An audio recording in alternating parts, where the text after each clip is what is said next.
நண்பர்களே, எரேமியா 29ஆம் அதிகாரம் 11ஆம் வசனம் இப்படியாக சொல்லுகிறது, நீங்கள் எதிர்பார்த்திருக்கும் முடிவை உங்களுக்கு கொடுக்கும்படிக்கு நான் உங்கள் பேரில் நினைத்திருக்கிற நினைவுகளை அறிவேன் என்று கர்த்தர் சொல்லுகிறார்.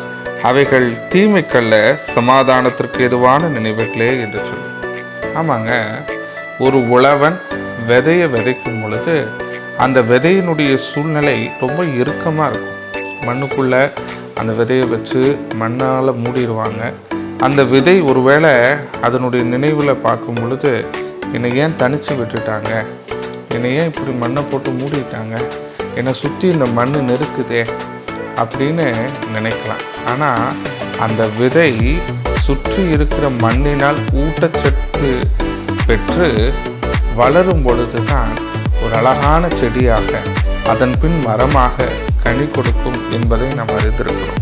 அதுபோல நம்மை இந்த நாளிலே நெருக்கி கொண்டிருக்கிற பிரச்சனைகளும், நம் வாழ்விலே நாம் சந்திக்கிற சூழ்நிலைகளும் நம்மை அழித்து ஒழிப்பதற்காக அல்ல, மாறாக நம்மை ஒரு அழகான கடவுளுடைய படைப்பாக ஒரு சிறந்த நிலையிலே உயர்த்தி வைப்பதற்காக கடவுள் பயன்படுத்துகிறார் என்ற சிந்தனையோடு நாம் வாழ்க்கையை நோக்க அழைக்கப்பட்டிருக்கிறோம். ஒருவேளை நம்முடைய பார்வைக்கு நம்முடைய வாழ்க்கை சூழல் என்னடா இப்படி இருக்குதே, இதனுடைய முடிவு எங்கே தான் போகும்னு தெரியலையே, நம்பிக்கையில்லாத சூழ்நிலை இருக்கே அப்படின்னு தோணலாம். ஆனால் கடவுளுடைய யோசனைகள் எப்பொழுதும் மனுஷனுடைய யோசனைகளுக்கு அப்பாற்பட்டது. எனவே கடவுளுடைய சமூகத்திலே பொறுமையாக காத்திருப்போம். எல்லா காரியங்களும் தீமைக்காக அல்ல, சமாதானத்துக்கு ஏதுவாகவே நடைபெறுகிறது என்ற உணர்வோடு கடவுளை நோக்கி பார்ப்போம். கடவுள் நம் ஒவ்வொருவரையும் நிறைவாய் ஆசீர்வதிப்பாராக. ஆமென்.